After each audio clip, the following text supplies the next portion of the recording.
Meet Fargo, the new virtual assistant from Wells Fargo. Fargo makes banking faster and easier. Fargo, turn off my debit card. Lets you pick up the tab, even if you forget your wallet. I got this. Fargo, send Kaz $145 with Zelle. Smooth. Fargo puts important information at your fingertips.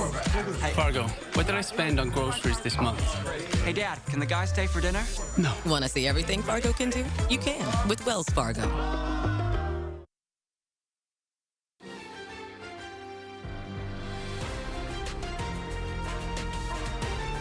This is Kcal News Mornings.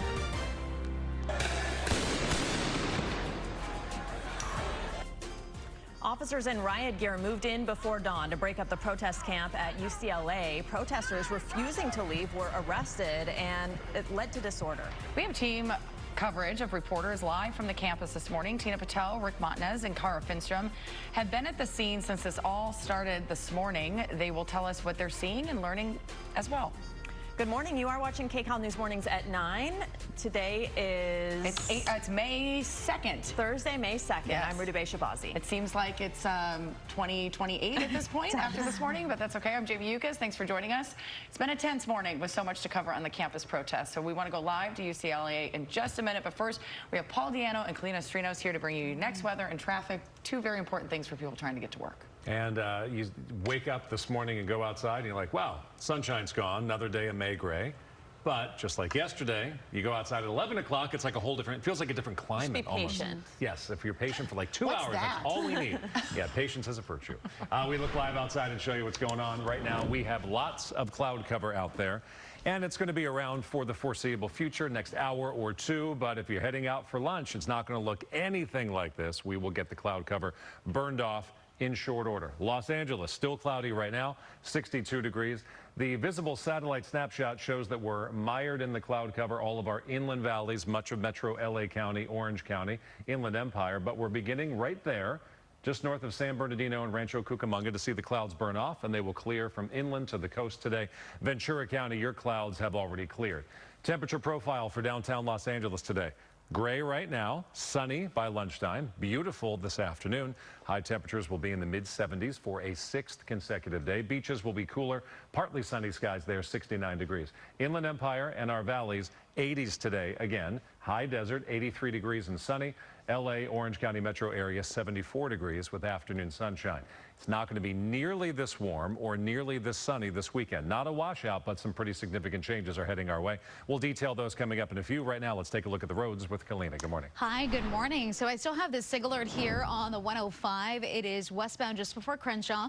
It's that dirt spill that's been here for a while. It should be wrapping up right at this moment, but 3 right lanes are still blocked off, and you can still see that backup. It's about an hour and 4 minutes just to go this 4-mile stretch. So if you can opt for an alternate route, the 405 is one of them, but a heads up, you do get slow once you get to that 105. The crash in Orange County, though, cleared southbound 405 past Warner. Lanes now open. The backup, though, 43 minutes between Westminster to Warner. And then we also have this crash southbound 55 at 4th. That middle lane is off limits. That delay starts building off the 91. This morning out in the Inland Empire, we do have a stalled SUV 10 west at 4th. Middle lane block. That backup there leading the 15. And finally, some good news. That crash cleared 215 south right at the southbound 15 lanes now open. Ruta Bay, back to you. Kalina, thank you. We have breaking news at UCLA where an overnight crackdown on the pro-Palestinian encampment ended with more than 190 arrests. It was a morning of flashbangs, skirmishes, and now the cleanup of Royce Quad. Kcal News reporter Tina Patel was there when it all went down this morning and joins us live now with the aftermath. And there is quite a cleanup that needs to happen, Tina. Yeah, now that security has cleared all of the people out of this encampment, their facilities management team here at the university has stepped in, and they are working very quickly to get everything out of this area. We have video from earlier today because, as you know, this encampment started last Thursday. There were dozens of people who had brought their tents, their tables, everything in here. They had kind of made this their home for the last week, saying that they were going to stay here until they could get their demands met, their demands to have a ceasefire in Gaza and to also have the university University divest from ties to Israel. This morning, the law enforcement moved in. They started getting people out of the camp. They detained, as we said, more than 100 people here, and now they are clearing away all of the materials that people had. As we've been getting a better look at what was here, you can see that the people who were camping out here, they planned to be here for a while. They had kind of a community here with their tents, with their tables. They had a lot of bottled water and food that they were sharing amongst themselves. Unfortunately, we're also seeing that there was a lot of damage done as well. We had seen they had put up plywood walls, and we had seen that they had been putting pro-Palestinian messages on those, but there's also graffiti on the buildings here, a lot of graffiti that's going to have to be cleaned up by facilities management people. But that process is already beginning this morning now that the people who were in the encampment have been cleared out. We had a chance to talk with one of the protesters as she was being led away. Here's what they had to say about why they were here in the first place. I think, students have the right to protest. It's, our First Amendment. And I think that, we need to end the genocide in Gaza. I think that's what's, really sad and it's tragic, and it's not justifiable. So, we have to challenge these systems of oppression so that we could free Gaza and free all peoples that are oppressed. The university doesn't hesitate to use police violence on its students, just like it didn't hesitate to let us stay out there for 3 hours against fascists. You're a current student? Yeah, I am. Those two people said they were students at UCLA. Those two people that we talked to as they were being detained, they tell us they were current students at UCLA. There were a number of people here who didn't want to talk to us, didn't want to say whether they were affiliated with the university or not. We talked to CHP about the arrest, and we said, what is going to happen now? And they said it will actually be up to the university to decide whether the people who are students are going to face any disciplinary action or not. That's something that we'll have to wait and see as it unfolds. Now we want to send it over to Cara Finstrom. She's also been here since early this morning. And Cara, you caught some of the more tense moments in this confrontation between law enforcement and protesters. And Tina, I just saw someone walk by with their backpack, books in hand, looked like they were going to go study. What a difference we have seen in the 6 hours since we've arrived. Still some officers here on campus, though not nearly the force that we saw out here early this morning. This stretch of road, this is where they were detaining some folks earlier this morning and then putting them on buses.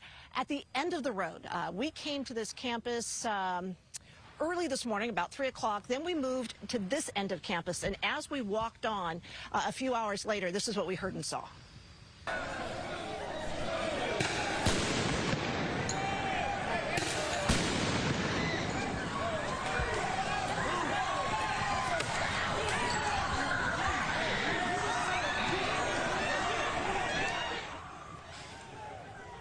And those were some flashbangs being deployed. There were pockets of students still on campus that they were trying to disperse, either to make some arrests. We saw arrests made in this instance, and this was the most confrontational episode that I saw while on campus this morning. One person was taken to the ground with wrist ties put on them. Another person also had wrist ties put on them and were led away.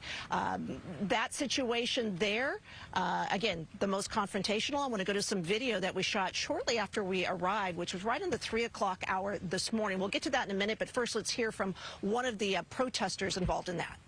The Zionist gangs yesterday were torturing us for hours and they didn't show up. I called 911 twice and they hang up on me. Today they show up to arrest students who are protesting.